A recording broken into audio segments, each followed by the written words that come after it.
Our chalice lighting words are by Elizabeth M. McMaster. We light our flaming chalice to illuminate the world we seek. In the search for truth, may we be just. In the search for justice, may we be loving. And in loving, may we find peace.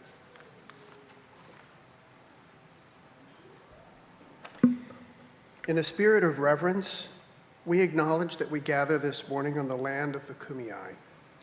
As we light this candle, I'd like to offer a short personal reflection, and that is, I continue to see in my work law enforcement agencies, courts, state and county governments, and social workers all struggle to recognize the human rights of Indigenous persons and the legal stature of tribes and pueblos here in the United States. So I am aware of the critique from many that land acknowledgements sometimes sound performative and empty. But I share with you that I welcome it every Sunday morning as a reminder of the history of this nation, the expansion of European colonialism across the country and the continent that impacts every inch that we live on, and the need to consider the social justice issues that our Native American neighbors still face to this day. Let us affirm our commitment to cultivate meaningful relationships with the people of this land and to work together for justice and equity.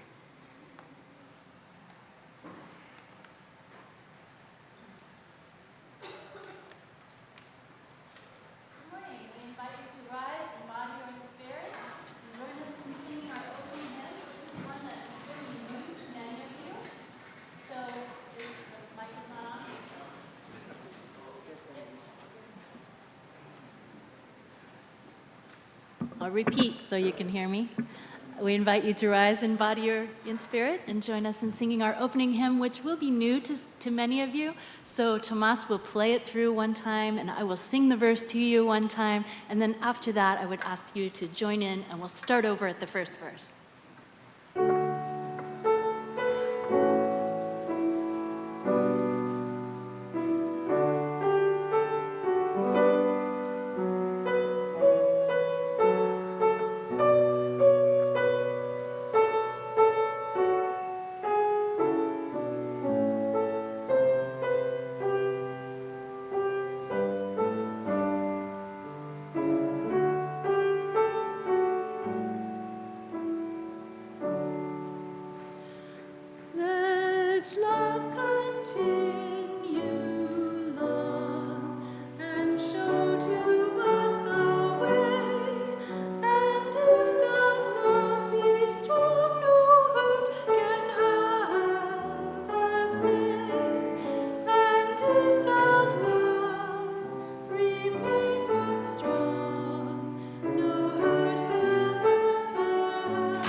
Good morning, and welcome to the First Unitarian Universalist Church of San Diego, where we worship here each Sunday in the South Bay, in Hillcrest, and online. Our mission is to create community, nurture spiritual growth, and act on our values to help heal the world. I am Patty Hinojosa. I use the pronouns she, her, and I serve on the Relational Health team along with Marcia Biller, Bill James, Bob Nolan, and Reverend Justine. If you are visiting, I want to extend to you a special welcome. I invite you to fill out the visitor form in your order of service and return it to the welcome table. If you are joining us online, you can also fill out a visitor form at the link on the live stream page or in the YouTube service description. We would love to connect with you. If you have been coming here for a while and are starting to feel like this is your spiritual home, consider becoming a member of this beloved community. You can learn more about becoming a member at the welcome table or by contacting Valeria Aguilar, our membership coordinator.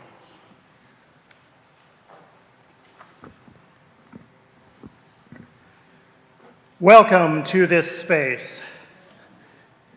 Bring all of who you are in all the beauty of languages, cultures, and skin tones that come together in your uniqueness. You are welcome here. In all of the ways you experience and express gender. You are welcome here. In the beauty that is whom you love and how you love. You are welcome here. In all the ways you live, move, and experience your embodied self.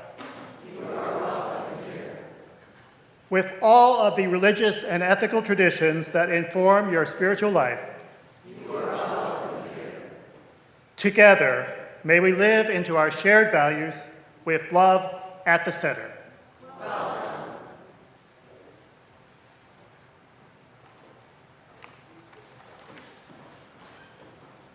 You are invited to rise in body or in spirit and join us in singing our church hymn and reciting our church aspiration.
Good morning, friends.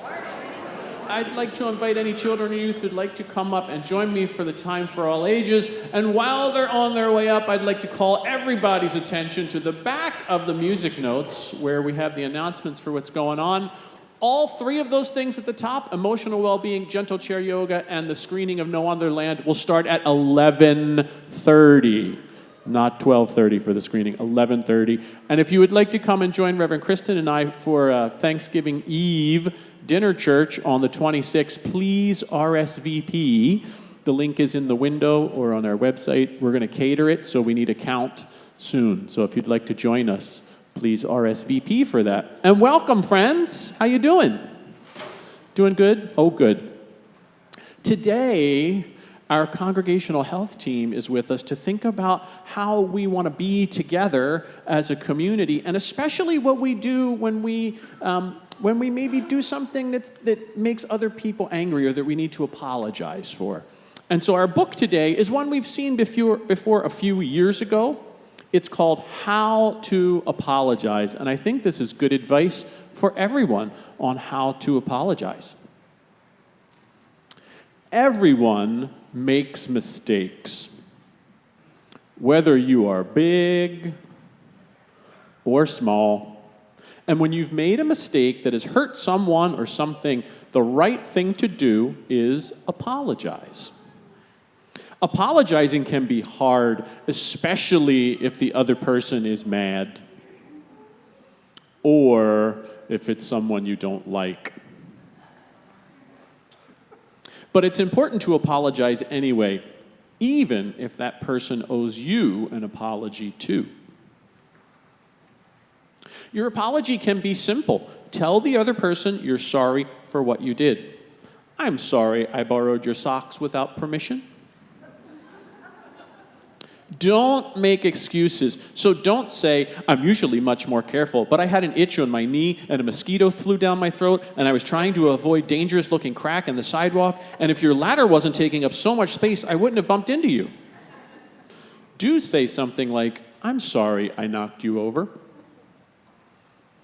And be sincere. Sincere means like really mean it, honestly mean it. So here's some examples that are not sincere. Mom told me I had to apologize for putting your doll in the fishbowl, or I can't go outside and play baseball, so I'm sorry. Here's another one that's not sincere. Haha, I'm sorry I accidentally squirted you with the garden hose when you were weeding the flower bed. But you have to admit, you look hilarious. Here's one more that's not sincere.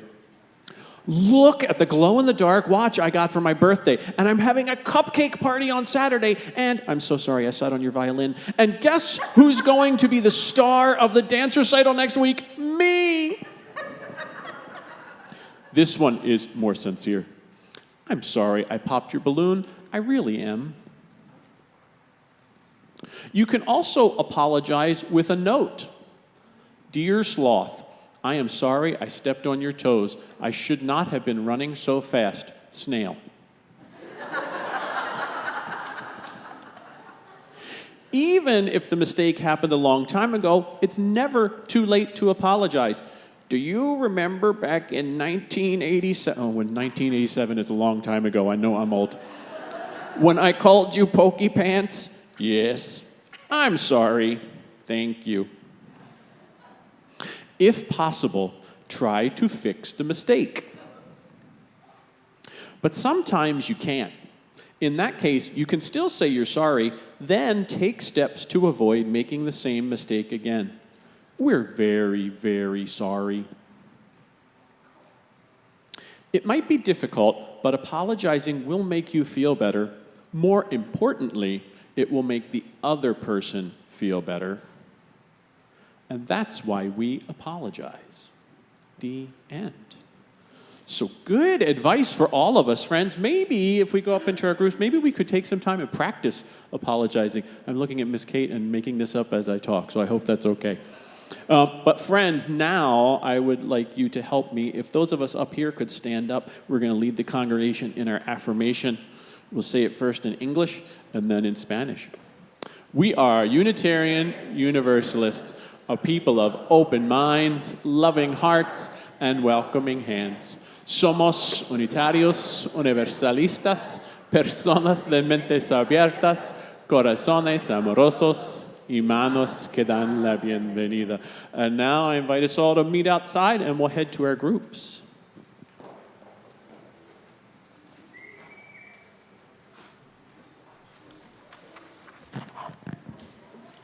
Thank you, Tony.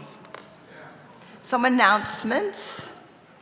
Lay ministers are available after the service to offer a listening presence. If you have a joy or a sorrow on your heart and you would like to share it, you can do that. Our lay ministers this morning are Melinda and Marianne, and they're wearing the yellow stoles. We also have candles over here, and if there's something on your heart and you'd like to have a physical way of representing that, at any time during the service, you can go over to the trencher and light a candle and place it in the sand. We will have a campus tour this morning led by Liz Jones. Liz is right there. She'll meet you up here after the postlude. This is a chance to see some of the many gems of this beautiful campus. We are invited to gather at the San Diego LGBT Center for their annual honoring of Transgender Day of Remembrance. That's 6 to 8 at the center this Thursday, the 20th, for this very solemn and important ritual honoring transgender folks who have died in this past year. I also want to say that the beautiful flowers on our chancel are given in honor of the ordination of the Reverend Matthew Waterman.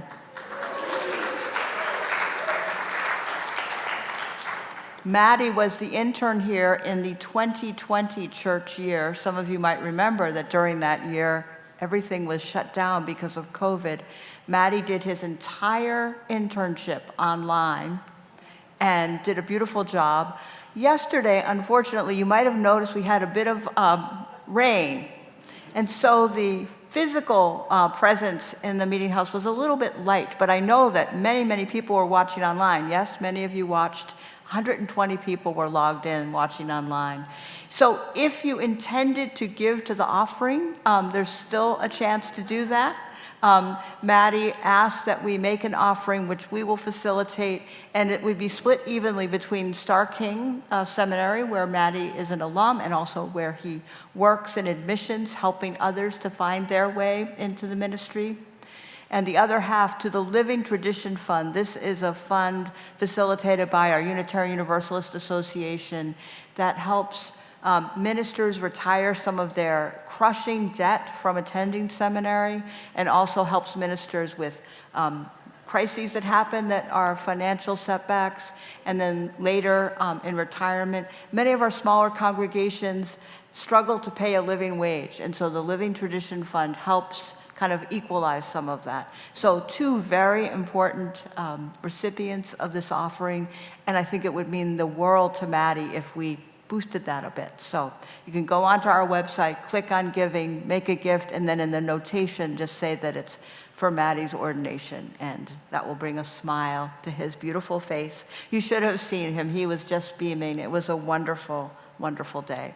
And now I'm going to invite Sarah Ormond up to say a few words about what do you think it'll be?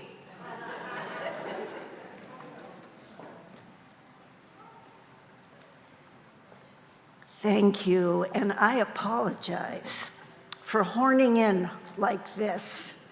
And no need to raise your hands, but if you need a pledge card, I've got them.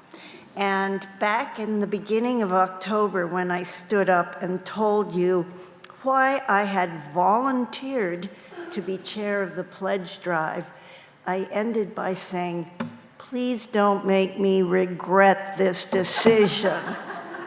So we're still accepting pledges, and I'll be on the patio after the service. Thank you.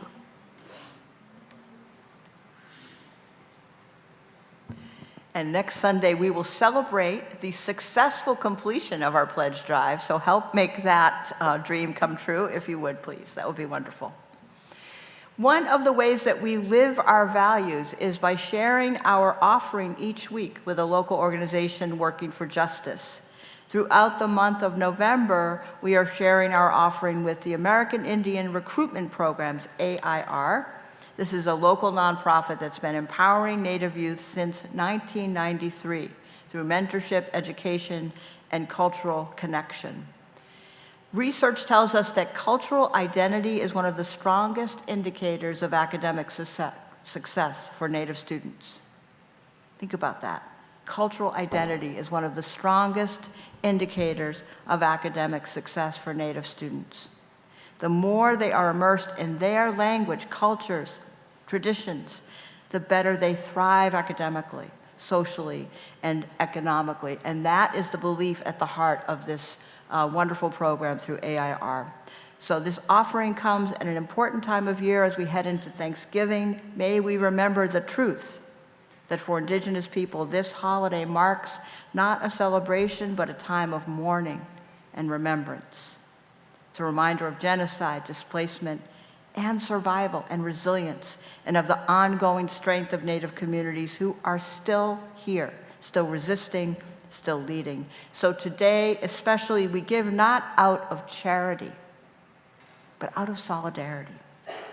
So let us give our offering with generous hearts. You can do that by text. You'll see the number on your screen. You can also donate this morning in person by check or cash in one of the boxes up on the middle level of the sanctuary, or online at our website, firstusandiego.org. Thank you for your generosity. The morning offering will now be gratefully received.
I have received intelligence that the Reverend Matthew Waterman is in the house. Maddie, come on up here.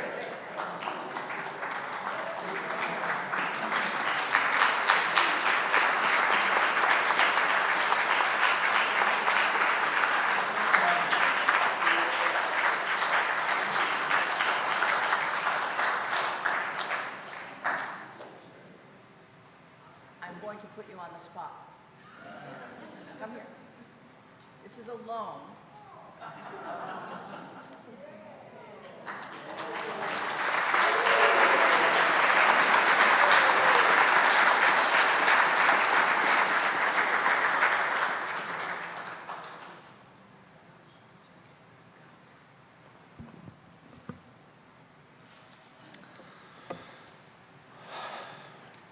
Thank you, first of all.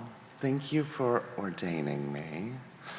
This is the congregation where I got to learn, how to be a minister and how to be more myself than anywhere else ever. So thank you for the opportunity, and thank you for letting me come back. It's a blessing to be with you. I would love to offer just a moment of a meditation. Please avert your gaze, lower your eyes. Take a deep breath. Spirit of life, thank you for this congregation, for our time together, previously, now, and for our time together in the future. Please bless and watch over each of us. Please be with us as we experience the world in all of the ways in which we do. Let us be our loving selves and spread love through the world, especially in these difficult times when love is needed more than anything. Please let us be a blessing to those that we encounter in the world. And most of all, let us share that love with ourselves as well. Take care of our bodies, our minds, our hearts, and our souls. Oh, gracious, loving Spirit, let this be the prayer that we hold today and every day. Amen.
My name's Bob Nolan, pronouns he, him, his, and I'm going to share a reflection with selections from Audre Lorde.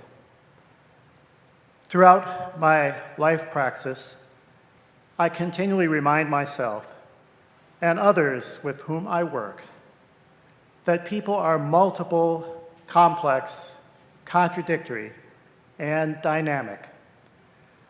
I likewise continually resist making quick judgments about others, especially people I do not know well, and especially when these people speak or act in ways I initially experience as unsettling. I need to engage to understand. For 38 years, I worked as a university faculty member concentrating in critical studies. And from the time I was a young boy, starting with the Black Civil Rights Movement, the anti-Vietnam War movement, and the 1968 presidential election, I was actively involved in left organizing and activism. In both areas, being able to engage with difference, including as source of conflict, actual as well as potential tension and conflict, proved indispensable. In both contexts, people I worked with found the writings of poet, diarist, critical theorist, public intellectual, and political activist Audre Lorde, who lived from 1934 to 1992, especially inspiring and enabling. Lorde shows how embracing difference can provide the basis for the strongest, the most powerful, and the most enduring unity. Lorde calls for engaging with real differences openly, honestly, seriously, and thoughtfully, even when doing so leads to tension and conflict, even when doing so is uncomfortable. Lorde argues we need not retreat from, deny, or otherwise mystify real differences because we are far more capable of engaging with these than we often fear, while the ultimate benefits of doing so can amply reward the effort. I will now share just a few selections from Lorde's essay, Age, Race, Class, and Sex, Women Redefining Difference, that can spark useful insights for engaging difference and engaging conflict.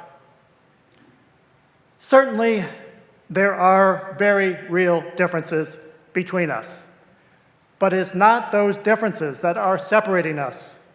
It is rather our refusal to recognize those differences and to examine the distortions which result from our misnaming them and their effects upon human behavior and expectation. Too often, we pour the energy needed for recognizing and exploring difference into pretending differences are insurmountable barriers, or that they do not exist at all. This results in a voluntary isolation or false and treacherous connections. Either way, we do not develop tools for using human difference as a springboard for creative change within our lives. The future of our Earth may depend upon the ability of all to identify and develop new definitions of power and new patterns of relating across difference. The old definitions have not served us, nor the earth that supports us. The old patterns still condemn us to cosmetically altered repetitions of the same old exchanges, the same old guilt, hatred, recrimination, lamentation, and suspicion. For we have built within us old blueprints of expectation and response, old structures of oppression, and these must be altered at the same time as we alter the living conditions which are the result of those structures. Change means growth, and growth can be painful. But we sharpen self-definition by exposing the self in work and struggle together with those whom we define as different from ourselves, although sharing the same goals.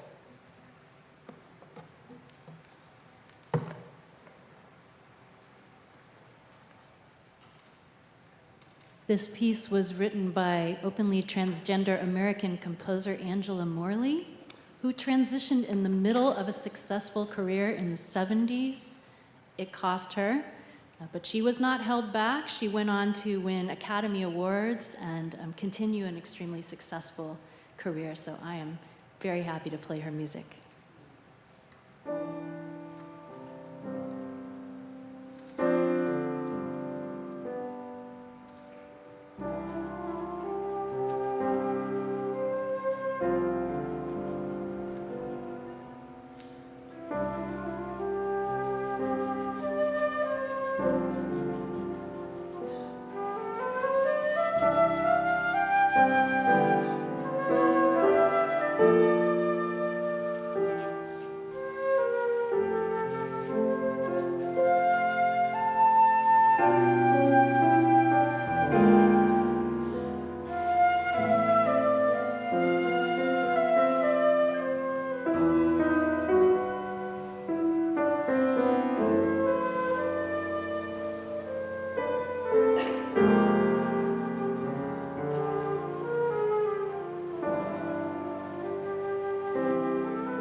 The fifth member of our relational health team, Marcia Biller, is home recuperating from surgery, but not to be daunted by that physical limitation. She has recorded a reflection that we will hear now.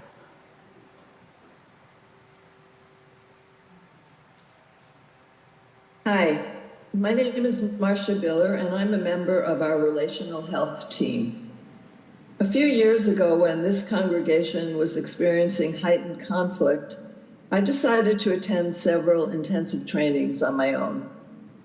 One was offered by Oren Sofer, a Buddhist teacher who has expertise in nonviolent communication. The other was offered by UU persons and was about restorative circles. Both were of immense value and involved very high-level skills, in my opinion, in order to be able to implement them in real time. I had an interest in developing my own skills in this area. My background as a counselor led me to feel this might be in my area of strengths. I was also deeply concerned about the state of affairs in this UU community, which I joined in 1983. A recent opportunity arose when I was invited to be a member of the relational health team, a name we are using and may not have fully landed upon yet. I found myself again really excited about the potential of this work. I don't know about you, but I've experienced conflicts in my life. In recent years, they've happened with family, members of a committee, and in fact, with my church and decisions that have happened here. Am I a conflict magnet? Do I see conflict where others do not? Do I have less tolerance for discomfort and for conflict than others do? Well, I can't really answer these questions objectively. What I can do is share with you my own personal journey in relation to conflicts. This is about me. You may or may not find this process is true for you. It is not based on any theoretical models of conflict management, although I probably have incorporated some of the teachings of the workshops I attended. Other members of our team do have extensive experience with such models. Let me start with some Buddhist teachings that are important to me. One is, don't believe your thoughts. Another is, nothing is personal, permanent, or perfect. When I perceive conflict, this is what happens for me. First, I notice my body. Usually I experience a rapid heartbeat, tightness in my chest, a growing headache, anxiety, agitation. Next, I look at my thoughts. Usually I feel I've been wrongly accused of something, or that I have a strong disagreement with the decision that has been made. I try then to identify the story that I'm telling myself, such as, how can they possibly think that of me? Don't they know? I'm such a good person. How could they make such a wrong decision? I know I'm right. What about this and this and this, et cetera, et cetera? In the past, I might have believed I should react quickly and strongly express my opinion, or I've been just plain reactive without using the earlier steps I now notice. Now I pay attention to what is happening, and I do take a pause. I try to breathe. This doesn't always relieve the anxious bodily sensations and the pain that is happening for me. I have to sit with that. After a pause or a waiting period, as an extrovert, I need to process out loud with someone, and I have people I trust to do this with. This helps me clarify what is happening, and I then usually make a plan of what to do. This too may take some time. What has happened next has varied, depending on whether this is a conflict with one person or a more organizational situation. In conflict with one person, I have reached out to them. We often hear, go directly to the person as a first step. This does sound sensible and simple. Well, yes, and it can be hard. We don't all have the skills to do this effectively. There may be some fear, some hurt, and vulnerability on both sides. When I have done this, I prepare myself to first listen deeply and not get defensive. Again, this is easier said than done, but it is worthwhile. And it doesn't necessarily resolve things immediately, but I found even if there is a long time that may pass, eventually things have eased up. Not perfect agreement, but understanding and some grace.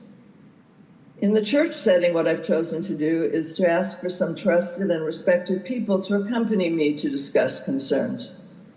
In one case, I found this to be very successful. I was able to voice my concerns, and again, not easy at first, but eventually I did feel heard, and mutual appreciation seemed to occur. What I have found is I cannot force the letting go or forgiveness or an ending of my own hurt. But through direct communication, compassion, and a granting of grace, after careful reflection and a pause, then some intentional action, I've found the letting go has happened on its own. I can better see the other side, and my feelings have been validated well enough. I feel more peace and calm and an openness to a shared future. Again, I often go back to, don't believe all my thoughts. I may not be right. Not everything is permanent, personal, or perfect. I hope within my sharing you may find some connection to your own process. And I look forward to being a positive listener if you should need one. As a member of this team, hopefully we can build a community of stronger relational health amongst us. Thank you for letting me share.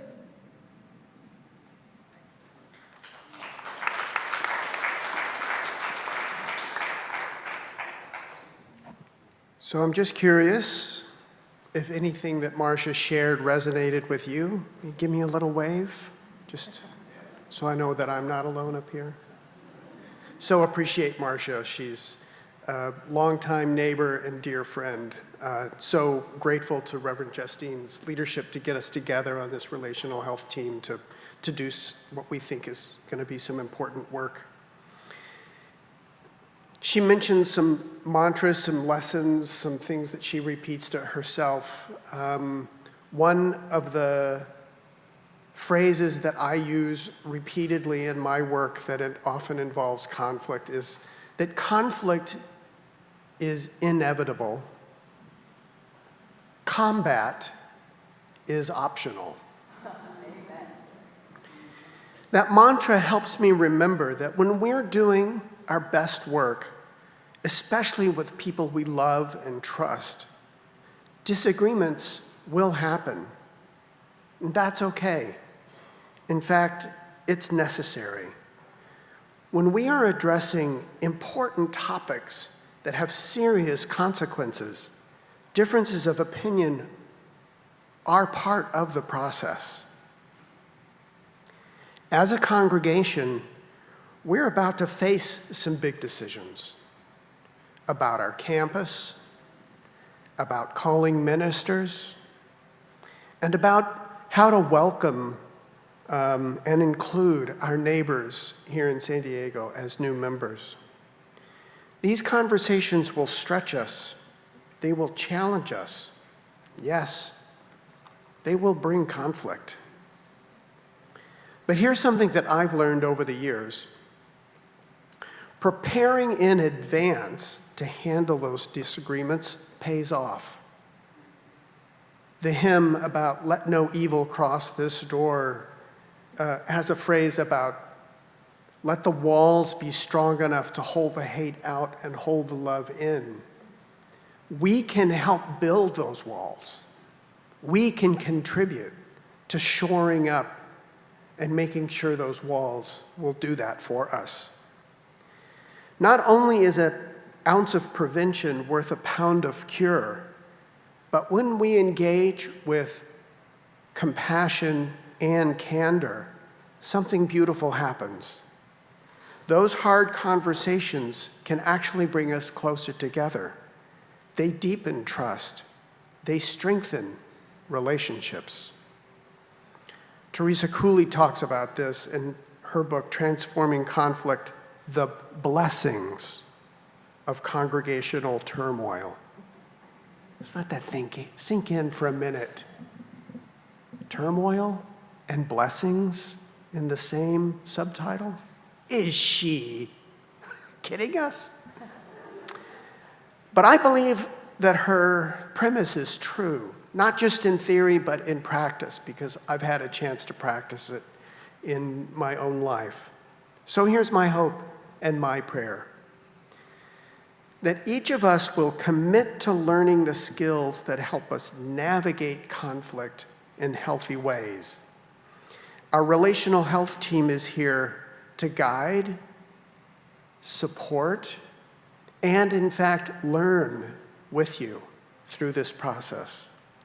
We'll be offering resources and events focused on building strong communication and the ability to engage in conflict with grace for each other. Please watch for these opportunities in the window and consider joining us. This is more than a workshop. It's part of our spiritual journey toward creating the beloved community that we all long for. Together, let's turn conflict into connection. Thank you.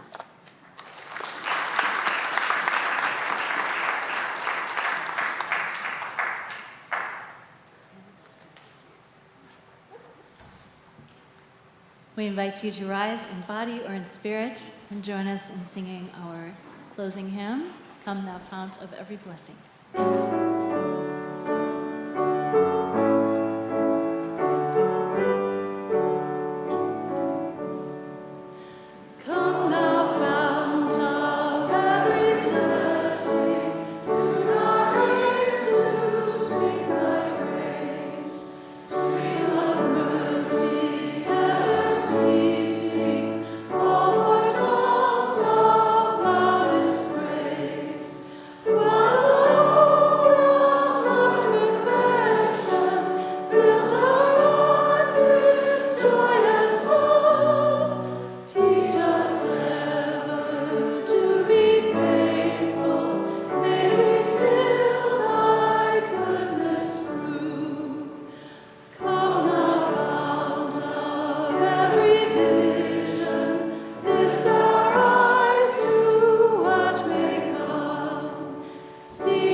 Our closing words are by Rebecca Savage.